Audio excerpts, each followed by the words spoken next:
Player is my name. I'm just gonna. Oh no!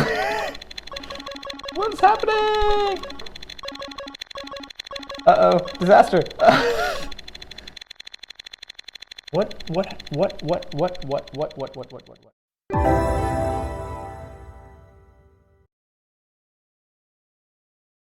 Super Hexagon.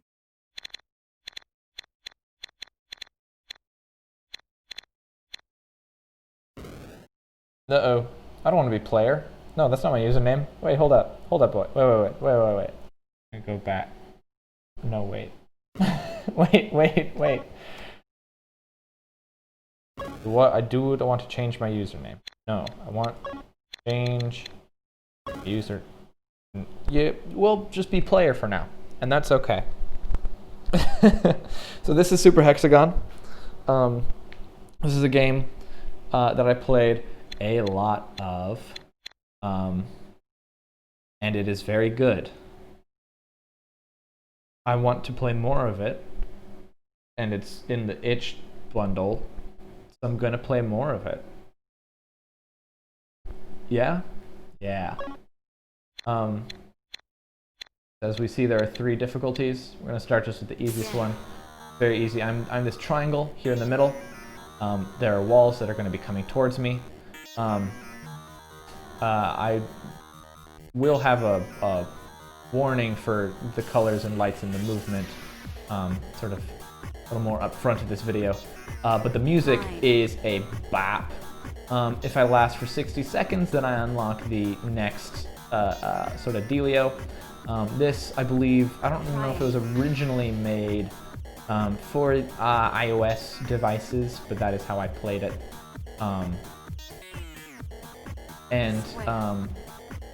Yeah, it's interesting now then playing it via. There we go. Keyboard with my little arrow keys. I also have not played this game in literal years, so it is also interesting getting back into the flow. This was one of the first games that sort of introduced me to the idea of flow state. You see I've lasted 60 seconds, and so sort of the colors and the tempo have changed. This is the sort of plus level that we will see has now been unlocked onto the main menu screen, if ever I get defeated. Which I'm sure is, it's going to happen. But I'm wiser than I once was when I started playing this game for the first time. Perhaps not wise enough. Space to continue. See, the hyper mode is now available. So you see Hexagon, Hexagoner, Hexagonist, and then the hyper mode of Hexagon, which is just if we get to 60 seconds, it's that. But it's a new thing. So let's see if we can unlock the hyper modes of all of them. You also quote unquote beat the game by getting to 60 seconds on Hyper Hexagonist, as well as Hyper Hexagoner. This is my favorite level, Hexagoner and Hyper Hexagoner. I think the color palette is very enjoyable. I like the hardcoreness of the beats. I believe this was also Chipzel music. I'll have to see. If any of you know me personally and have not been introduced to this game yet, this may explain a lot about my sort of whole steez. Yeah, that wasn't great.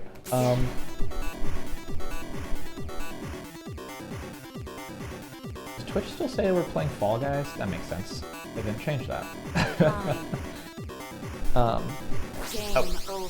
That was because I was looking at the Twitch, making sure that we were streaming correctly. Okay. So I'm gonna see if I can do talking while doing this.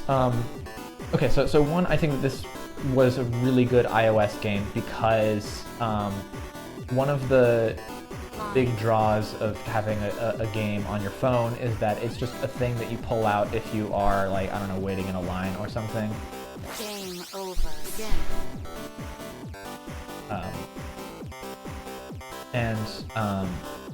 it's something to pass time while not actually having much time pass.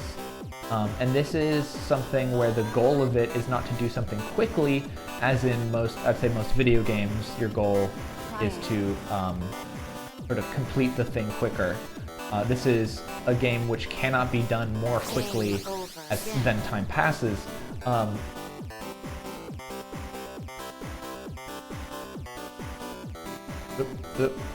And but so you are trying to draw out your time. You're trying to make your time last as long as possible. Which, again, for an iOS game where you're waiting in line, you know, the thing that you're trying to escape is feeling like time is passing very slowly. And here, time passing slowly then becomes the what's it called? The sort of obstacle you are facing against. So, you know, then your incentive as a player is to try and take up as much time as possible.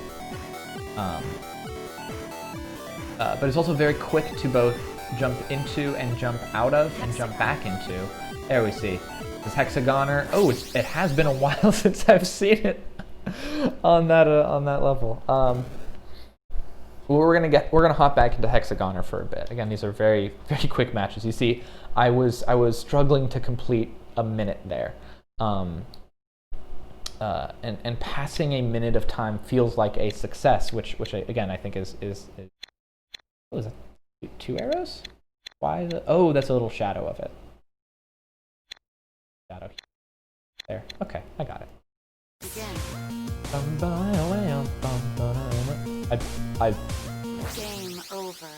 I lied. Maybe this one's my favorite song. It took me forever as a kid to get past even like 5 seconds on this level. This is one of the games that sort of introduced me to flow state as sort of a game theoretical concept.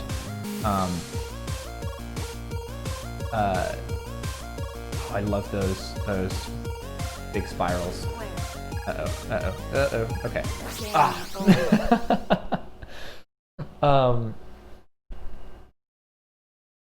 But I mean, yeah, like this. How do I say? This game owns. And because part of the premise of the game is that you know, it is difficult to it is a difficult game. Then you can't really feel too bad if you're out at like 2 seconds, even if you just had a really good run. Oh, I love those spirals so much, the ones that I just went through and the one that I just got caught on, because A, they look really pretty, B, they look really tough, but C, they're such a respite, because I roll in my circle as the spiral comes through, and I get just a second of relief. Unlike that, where, you know, if I make one wrong move.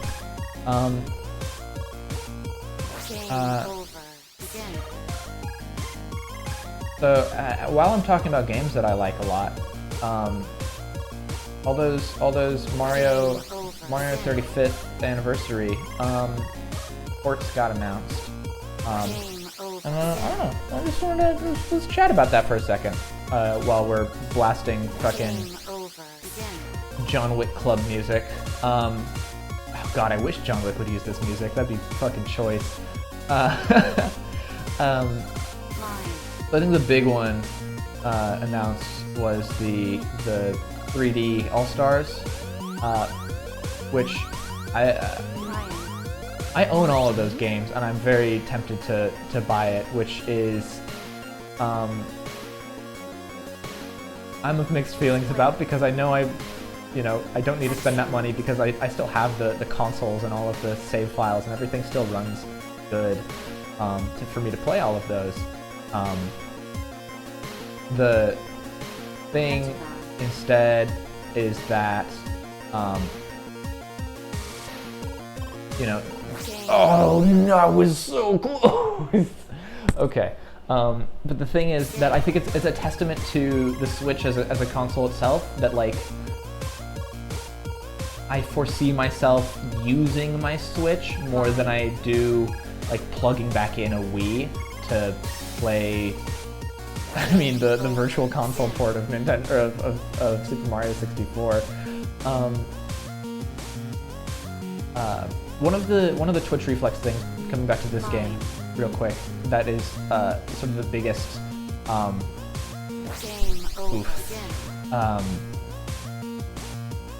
initial hurdles is that you know, it's just left and right, and especially when you are on a touch screen,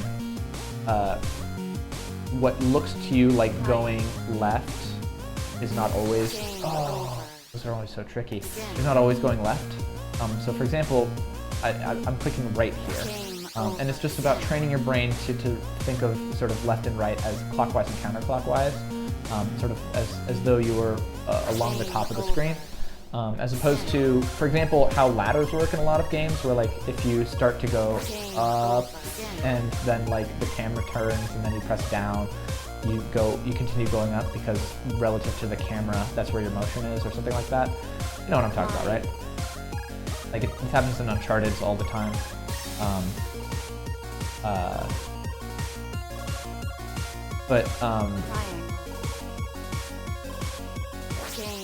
Yeah, the sort of the first trick of this is about sort of retraining your brain.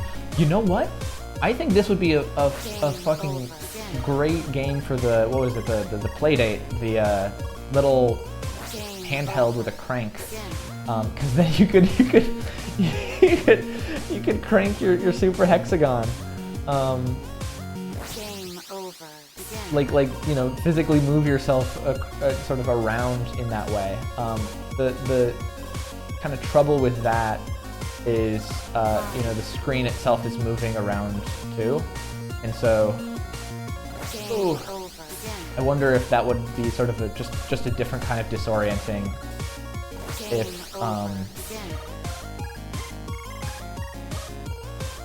because I mean, there's a way to I'm sure there's a way to make it so that, you know, the crank is sort of one-to-one, where on the screen your triangle is. But there's another where it's just like cranking it X degrees in X direction turns your triangle X degrees in X direction. My limited programming knowledge tells me how to do both. But swinging back to Mario, and I think this is related then to talking about this as a thing I am playing again on a different console. Like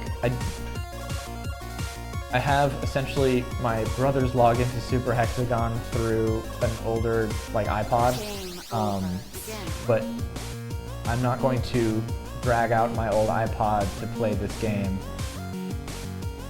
You know, then you charge it and wait till it's all charged up and then boot it up and then I mean, that's basically the whole process, which doesn't sound like much. Like I mean, that's what's nice about ports, is that like even if you have the thing, it is making what is old sort of present again. You know, I think there's something valuable about putting into context of modern design these past things. I think especially putting you know, the trilogy of 64, Sunshine, and Galaxy together, because I wonder if Sunshine's going to get a re-reckoning, because I personally love Sunshine.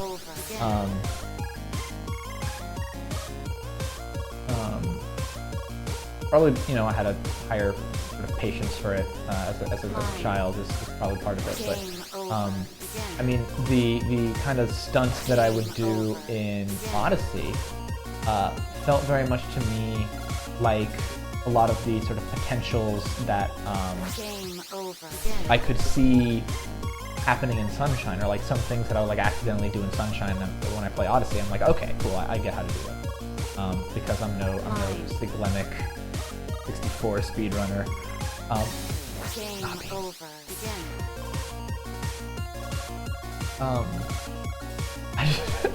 I just had the most Diego thought ever, which was, how do I turn this into a soccer game?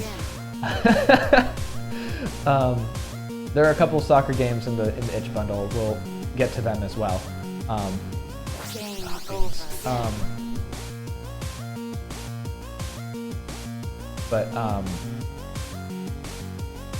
Yeah, I think I wonder how folks will see sort of in the context of 64 and Galaxy and sort of as, I mean, not even like a middle child between those, but like, what are the ways in which Sunshine, placed outside of this is Mario now. Game over.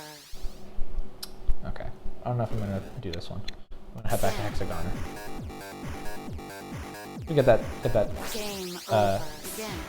visual and musical gift up. Part of what I find amazing about swapping between all of these two is how different each level feels. Even when when you're in the middle of it, you're like, no, I'm still just doing the same thing. But like the pulse of this one feels different, and like the speed of my triangle feels different, such that like what I'm accomplishing is really different. Like the way that I feel myself moving is really different. And to highlight that, let's actually head back to the first one. And we're gonna see things like these lines feel so much slower. But my character, in turn, I don't know, feels faster or more twitchy than in Hexagoner and Hyper Hexagoner. I think the pulsing here feels a lot more accentuated than in Hexagonist. But we can also see then here the side that I'm pointing to gets lit up a little bit. See if I can show that off. Try that again. So we see which side I'm pointing to gets lit up. So pay attention to the side I point to. Yeah, I think that's clear enough demonstration of it. I can't slow down the game anymore.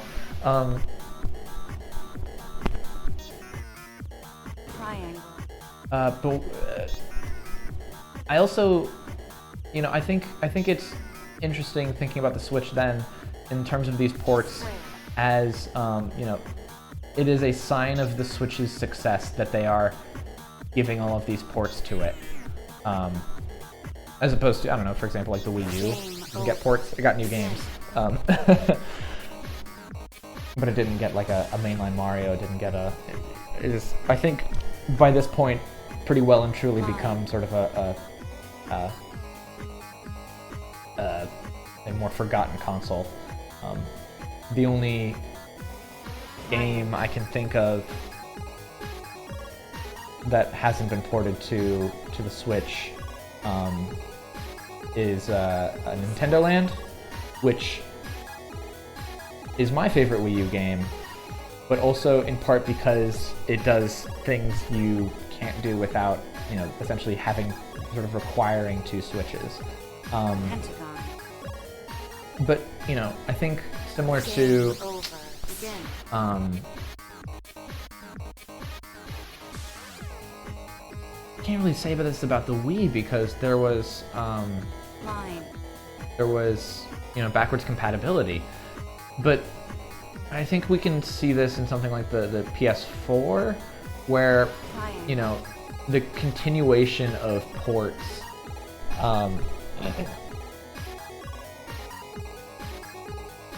and things, especially, things that aren't ports, but sort of remakes, like the Shadow of the Colossus or the Resident Evils are, I think they're a sign of success, that there's sort of an understanding that these are consoles that people want to be on and would then consequently be willing to repay to replay, because the console itself is, a large part of the appeal. But I wonder too how much this is one of those chicken and egg kind of things, where thinking about the PlayStation 4, Game over. I can't believe I did that. Begin.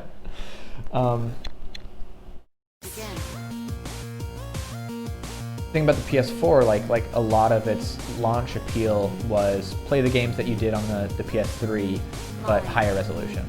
And I think that's easier to do for something like,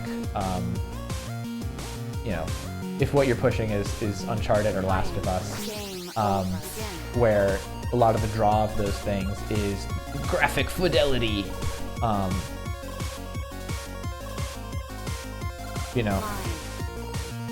As much as Nintendo has been trying to sell us the Switch by showing us the pores on Wario's nose and the shine on Mario's leather boots, where you can still see, the the pores of the cow that once was to make Mario's boots.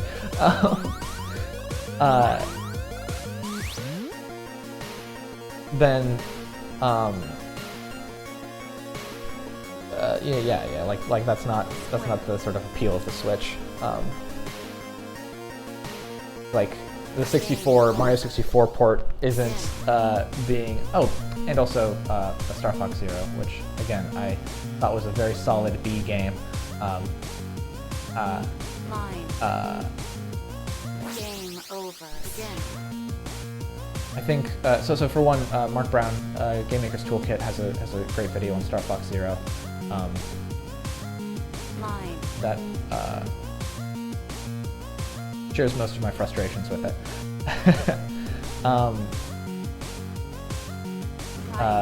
But sorry, I'm like actually trying to do this game. Begin. Like the appeal for the Mario 64 port isn't that it is resolutioned up. It's not in Game over. Begin.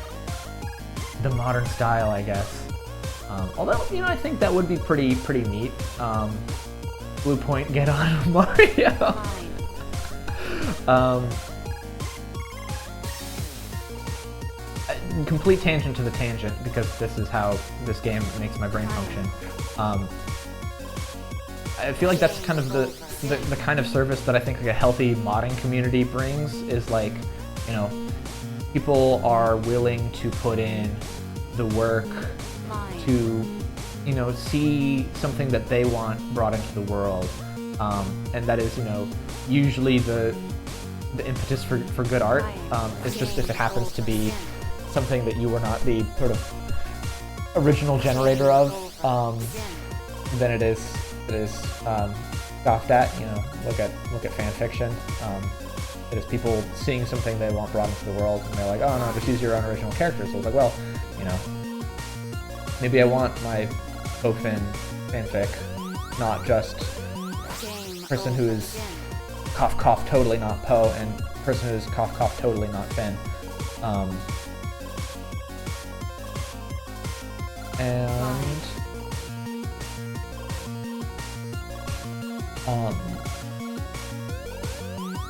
I don't know, that seems like the kind of thing that like Line. a much healthier model of art could help accommodate for, is the ways in which fans like to make things. But then that of course runs into stuff like the just Gordon Levitt endeavor in user-generated content for Beyond Good and Evil 2, and the ways that like fan competitions are, I'll say often exploitative, which then sort of furthermore leads into more frustrations that I have in that conversation, which is that like we too often sort of lead down a path wherein we think of sort of the band-aids on capitalism rather than trying to figure out something more root itself where I think often, even people who participate in that kind of stuff are derided for, Game over. I don't know, like falling for like capitalistic propaganda or something like that, where like they're of a mindset where like, oh, you're making a fan work, but for them, like it's making them money, and so you should be financially compensated. Which I'll say, yes. But I think there's often an attitude where then anyone who participates in that kind of stuff is has had their sort of mind poisoned, rather than wanting to or having taken that into account and said, yes, but also I would like to participate in this thing because maybe I enjoy it in a more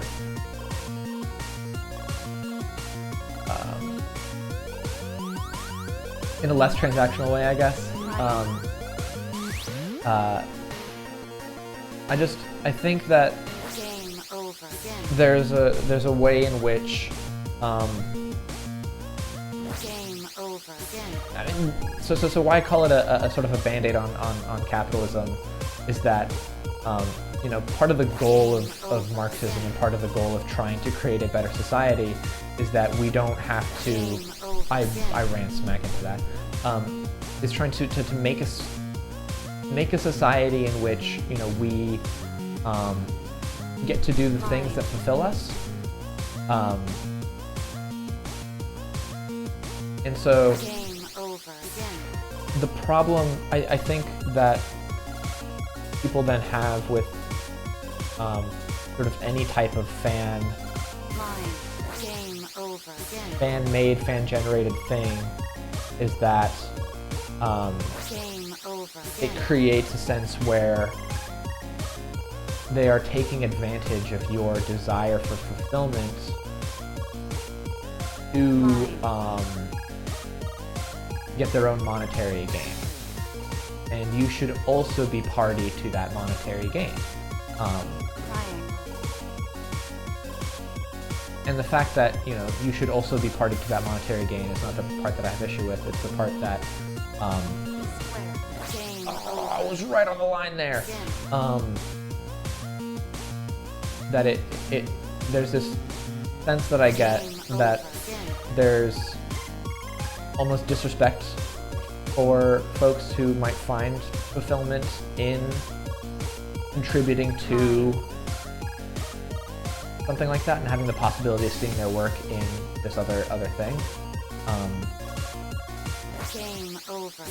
And I don't know. I think I'm sure you can get a sense of this from me from the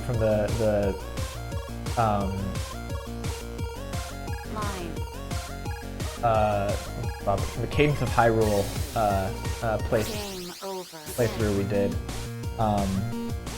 where I think there's value in wanting to be part of something that is like well known. Like I could make a good Zelda alike, but it's different, even if it has all the trappings of Zelda. If the serial numbers are filed off, that there's a different sense of it. And I think a lot of people would try to argue that like, yeah, but you're making something that's then your own. But my retort would be, but what if I want to then be a part of something that like other people are also a part of? What if I want that sort of history in it as well? I may be hammering this point home a little hard because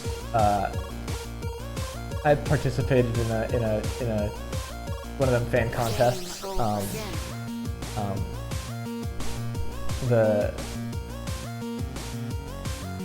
I'll definitely talk about that later. It's a story for a future Let's Play. But I think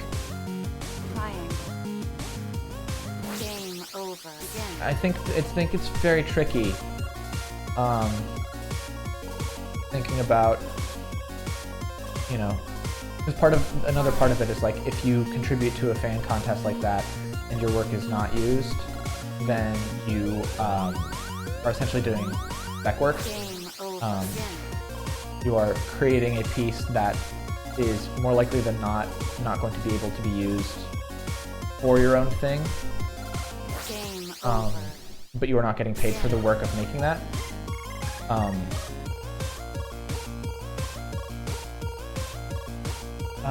But you know, from then sort of an artist perspective, I think that gets really tricky when maybe some of the ideas is to let people who you otherwise wouldn't hire get that kind of fulfillment. And I don't know where to draw the right lines there. Whether it's sort of only allow a limited number of submissions, maybe, and then you can, you know, make sure that all of those get paid. Whether it is to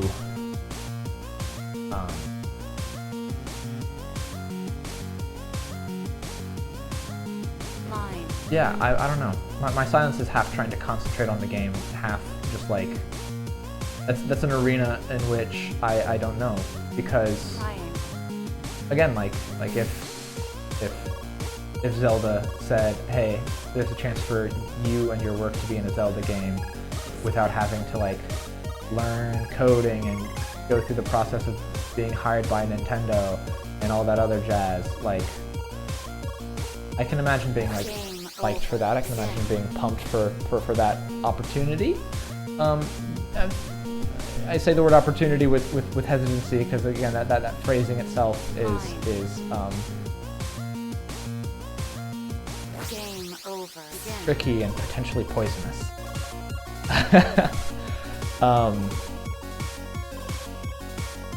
But I think the ways in which, you know, we talk about labor, work, what we owe to other people can't become too transactional. Because if it does, then what we're left with is capitalism. Maybe not like full ride free market, but it is still a world in which you view other people and their actions as transactional and use-based, and, you know, monetary.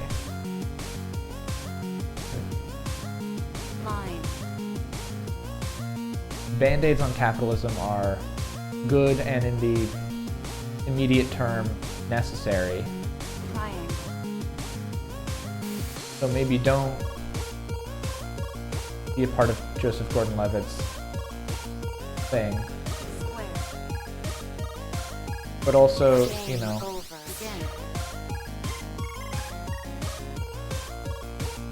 consider that often the people who are doing that may have determined that their own fulfillment for the, you know, for being in something may outweigh sort of the monetary gain they're making for somebody else.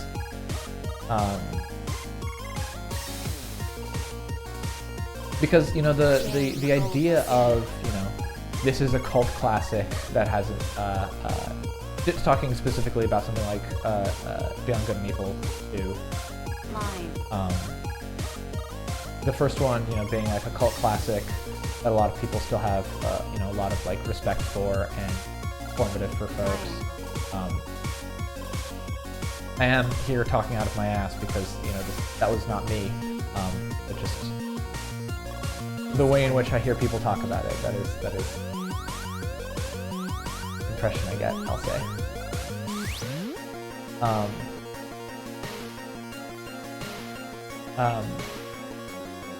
And, you know, having the world then be sort of collaborative in that way, where the, you know, people who felt it be formative to them can maybe then be reciprocally Game over. Again. formative on it. I think that's a powerful idea. I think that is one where in a more ideal society, you know, people who would want to contribute to that could take their time to do that without risk for example, causing their own or other people's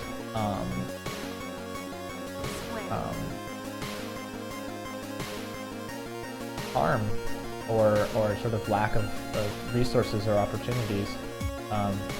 More primarily resources, because again, I think opportunities as a rhetorical device is at the very least fraught. But Game over.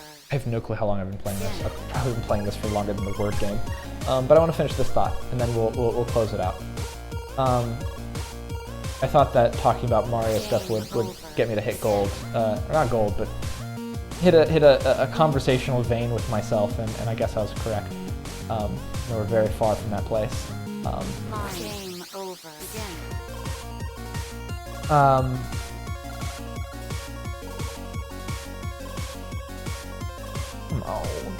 Come on!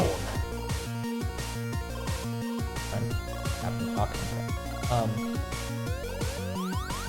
Yeah, so resources where you know, part of what is I want to say dangerous, but part of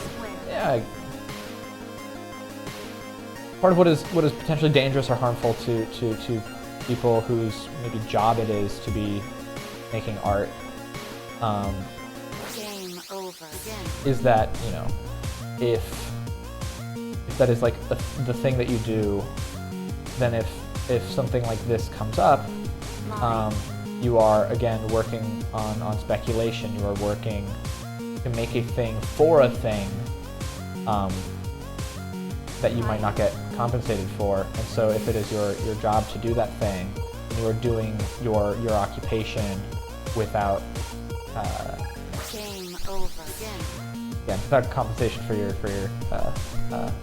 time. And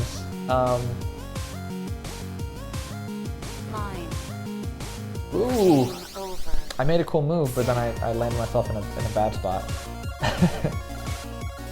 It's like a superhero doing a 3-point landing into onto a manhole, and then the manhole falls over.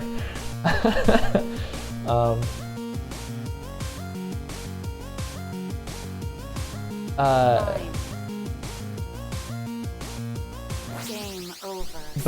But again, in a more ideal world, in a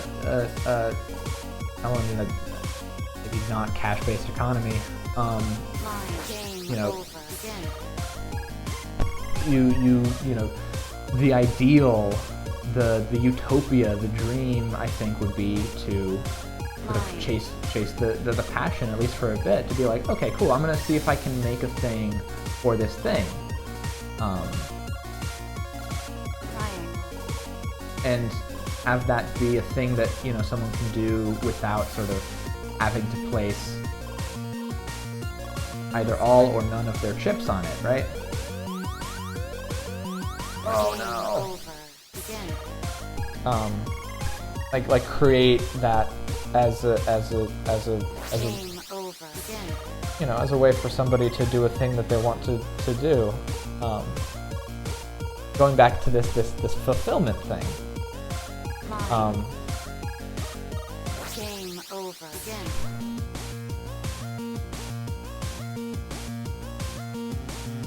Because, you know,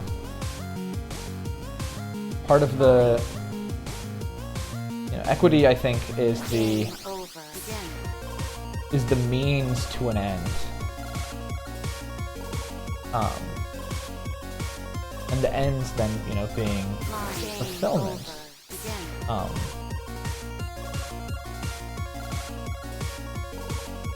And so, you know, the equity then being the means to that end, because without it, then, you know, people's sort of path towards fulfillment, self-fulfillment,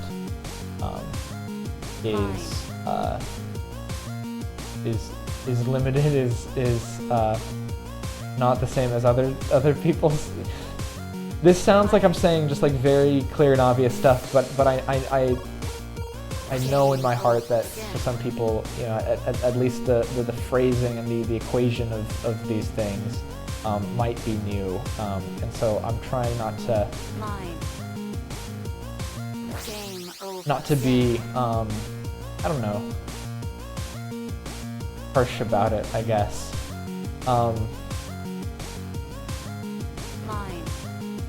But like, you know,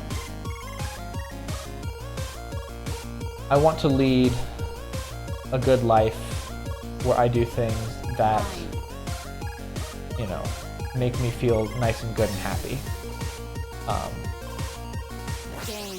And I think it is, you know, I've tried to then also within that cultivate a kind of happiness that involves the happiness of others. But that is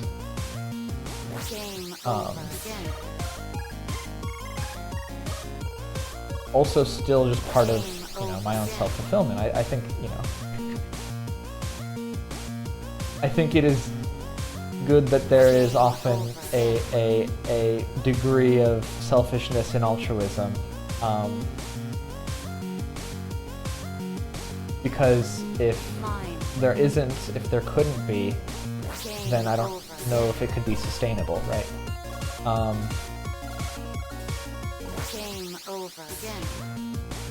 I said I would finish the thought, and I think I've finished the thought, and I'm, you know, have smoothly transitioned into another thought. But I just like this dang game. But the, you know, part of the thing that I feel that makes me feel fulfillment is, you know, the helping of other people for them to be happy or fulfilled. This is part of my job. This is part of my desire with this and my other channel, is to do my part to try and create a world, an environment in which more people have better paths towards finding their own fulfillment, and hopefully in finding fulfillment in ways that helps other people, who in turn, etc., etc.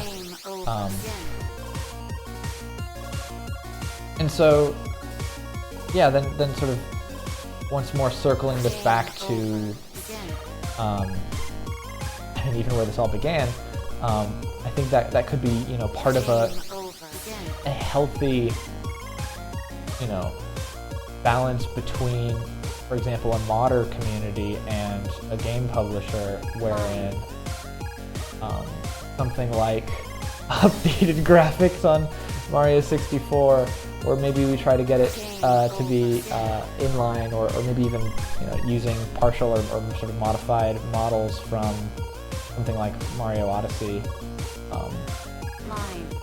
You know, I think that's the kind of relationship that is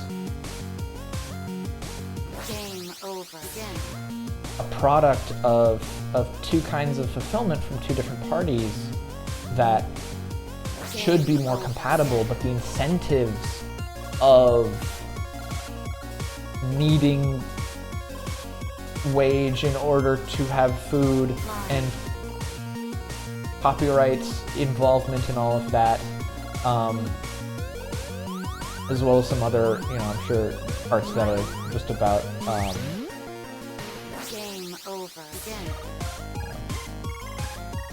great buzzwords like brand integrity, but the way that those incentives defeat these potentially sort of synergistic ways of fulfillment, these two sets of things, sort of the creation of the base thing, or even the port of the thing, and for example, modding communities to do more to it.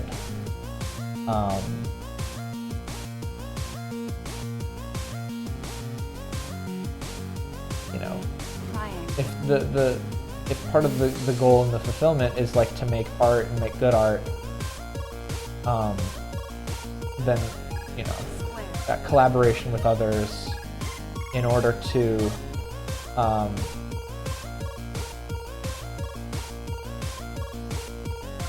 of make more pieces and parts of everything to be welcomed. Oh, are you kidding me? I was 2 seconds away. I thought I was gonna real casually slide in right at the end, and get into hyper hexagonist, but no matter. I should mosey. This has been fun. This has been Super Hexagon. Thank you for joining me, and we'll catch y'all next time. Goodbye. Again.